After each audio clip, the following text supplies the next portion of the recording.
Hey everybody, it's Mrs. Curtis. Today we're going to be reading the book The Scarecrow, and then we're going to do a drawing of a really cool scarecrow. So we're going to read first. Here we go. Scarecrow by Cynthia Ryland and Lauren Stringer.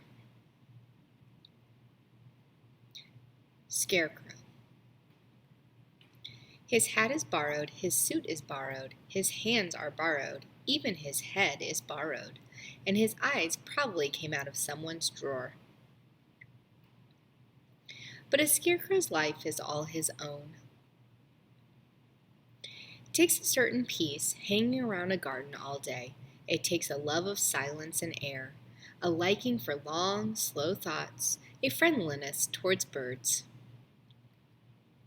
Yes, birds, crows, grackles, starlings, jays. Ask them how they feel about a scarecrow, and they'll say, lovely. They ignore the pie pan hands and the button eyes and see instead the scarecrow's best gift, his gentleness.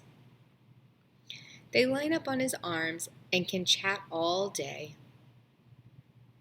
He knows he isn't real. A scarecrow understands right away that he is just borrowed parts made to look like somebody.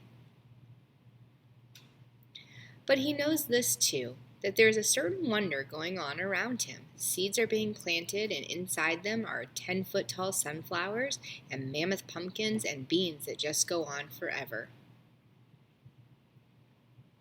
And though the scarecrow knows that he can as quickly be turned back into straw and buttons as he was turned into a man, he doesn't care. He has been with the owls in the evening and the rabbits at dawn. He has watched a spider work for hours making a web like lace. He has seen the sun tremble and the moon lie still.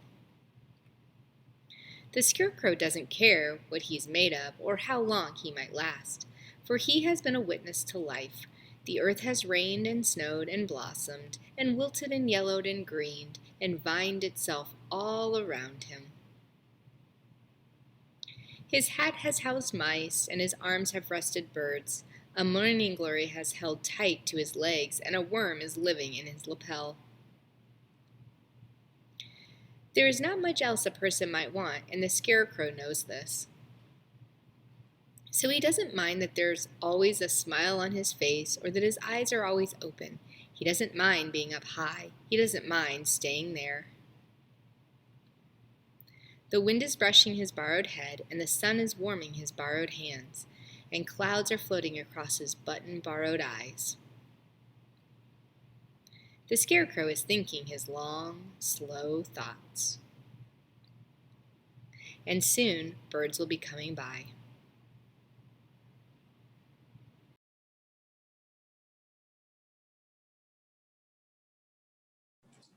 Hey everybody, we just read the story Scarecrow by Cynthia Ryland, and we're going to be drawing our own awesome scarecrow picture.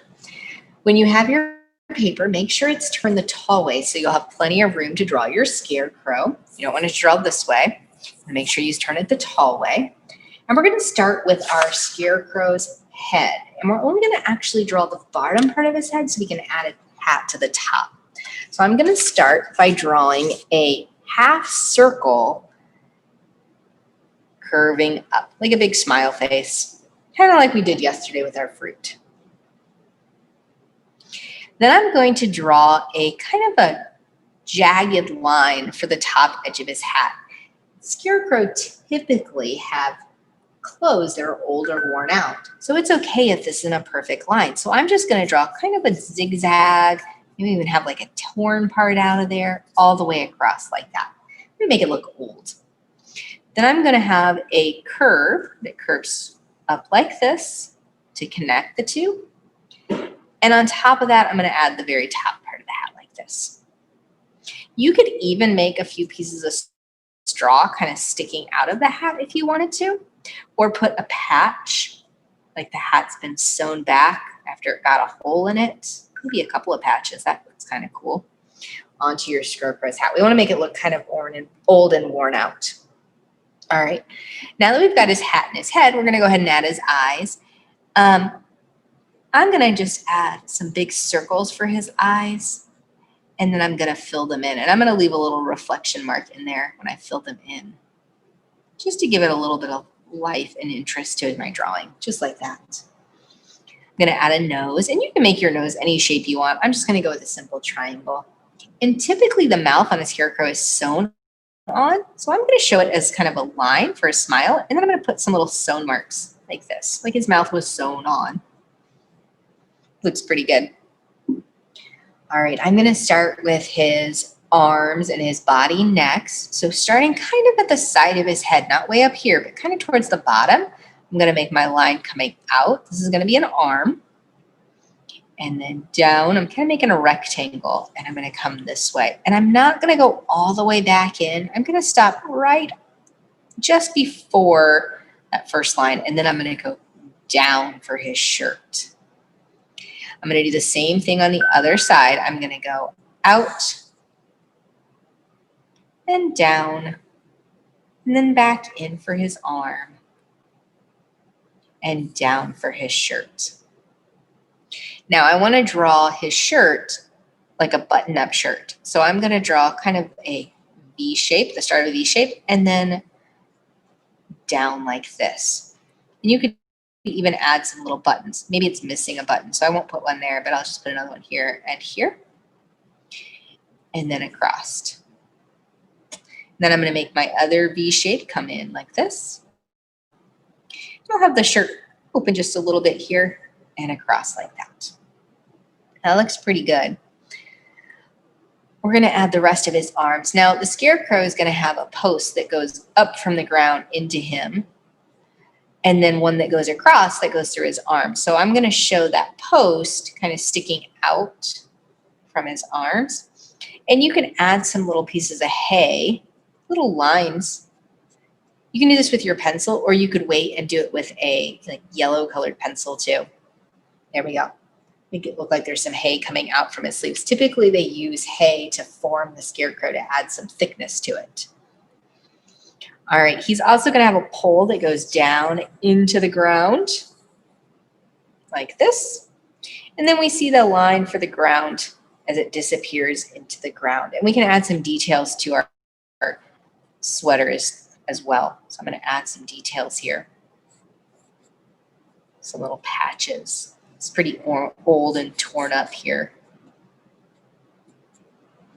Maybe just a few pieces of hay sticking out of the bottom of his shirt as well. The more details I add, the more interesting it's gonna look. Now, I did add the ground where the pole goes into it, but what I don't have is I don't have a horizon line yet. So what I'm gonna do is I'm gonna go ahead and add a horizon line. I'm gonna kind of make a hill behind him. And then if you saw in the story or on the cover of the book even, we have some fields or some ground that he's sitting in. So I'm gonna go ahead and add some of that as well. And I'm gonna make mine kind of come across at an angle here. So he's kind of sitting in the fields, and make some lines going like this to make it more interesting. So adding some texture to that to make it more interesting.